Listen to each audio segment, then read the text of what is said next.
a fucking mad lad in that. Moment of truth, obsession, or Mandalorian and Grogu? Well, it's an easy one, obviously.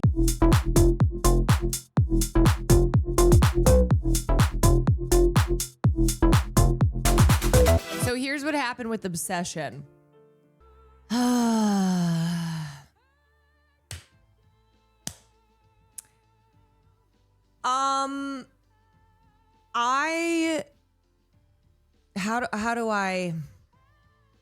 How do I say this succinctly? I didn't fuck with it. And I thought it took the coward's way out. I did. I thought that there was the potential for really charged, very interesting, like actually uncomfortable reckonings and like explorations. Here's the problem with this film. The whole thing is the revelation, which is the central premise, okay, which is why the marketing on this film was so opaque. Like it was not like it was very mysterious because you're supposed to go in, not know anything, and then be shocked by the revelation and then everything that happens after that. But I just, okay. A few issues I had. The film was much more interested in people's reactions, in creating these like socially awkward and like kind of, humorously awkward interactions than it was actually interested in like getting into what I saw as like the real potentially meaty stuff. Yeah, again, it's hard to talk about this film without, giving away what the premise is. And the other problem I had too was the relationship between Charlie and Emma. I felt like I didn't know what they saw in each other as a couple. And it felt like the characters were just not very fleshed out. And it's one of those films that would have fallen, in my opinion, even flatter without the performances of the actors trying to make something out of what they're being given. But I was just like, how is this film going to engage with these interesting dynamics? I kept waiting for that. And then I realized it wasn't interested in that. And it felt more so, like I said, that there was like the director was interested only in kind of creating one awkward scenario after another and people's reactions to it.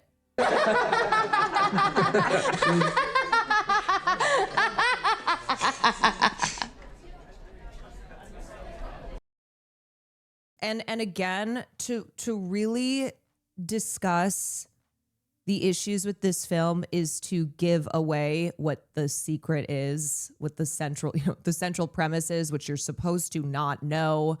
Whole thing is you're supposed to go into the film blindly. A lot of people, I think, knew already going in, so they were kind of prepared to have a visceral reaction, but it didn't deliver on that. It was all whiplash. I enjoyed it, but I can see the criticism. Yeah, I definitely want to dive into reading some criticism on the film. I just watched it this afternoon, so I haven't read anything on it. It felt like the kind of superficialities of an interesting, provocative premise. Like it introduced it and you're like, okay, this is intriguing. And then it didn't go there. It didn't commit. It didn't fucking commit. And that was what pissed me off. This film makes me think that he is a little too smug, a little too self-satisfying as a filmmaker, and I've enjoyed his other stuff, but this one really missed the mark for me. And it felt way too smug in how provocative of a premise it is to elicit discourse, when ultimately the interesting discourse was not actually explored and was not dug into in the film. I was sitting there, first act, I was like, okay, all right, interesting editing, you know, kind of see what's happening here. Eerie soundtrack, you know, a lot of L cuts. And then the second act, I went, nope. And then by the third act, I just kind of felt exhausted by it. This is just my raw assessment, having just seen the film. Just saw the film, but by the I was pretty aggravated with it by the second act. And when I realized the direction that it was going in, what the director was more interested in and what he was not. Look, this is a polarizing film. I know a lot of people really enjoyed it. I know others did not. I think I'm in the camp of just didn't really fuck with it. Didn't really enjoy it. This film, to me, I don't think this is going to end up really doing anything during award season. And if it does, I would be pretty surprised, because I just didn't find anything from this film that was truly a standout. And I think that is the limitations of the script and the direction. Also came out pretty early. Yeah, but hi. A love only the branch of a willow tree could conjure.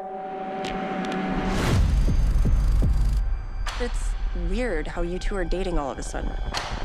Like, super dating. What else can I say? Yeah, I mean, it was pretty aesthetic heavy, which after a while just kind of wore down on me when I was like, okay. Like I said, first act I was with it. And then by second act, I saw what this film is, and by the third act, it just felt kind of exhausting. So I think I would give it like a 6. I don't think they had chemistry. I don't think that there were there was no real interiority to their relationship. So that was the other thing too, is I was like, I don't care about these people. It was tough. It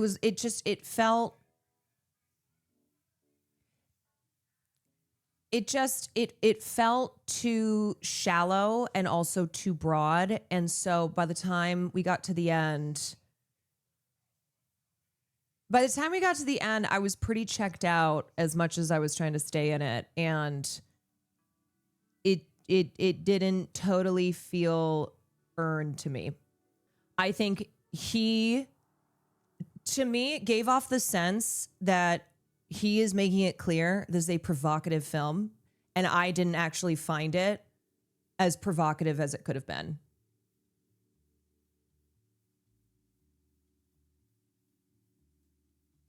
That's it.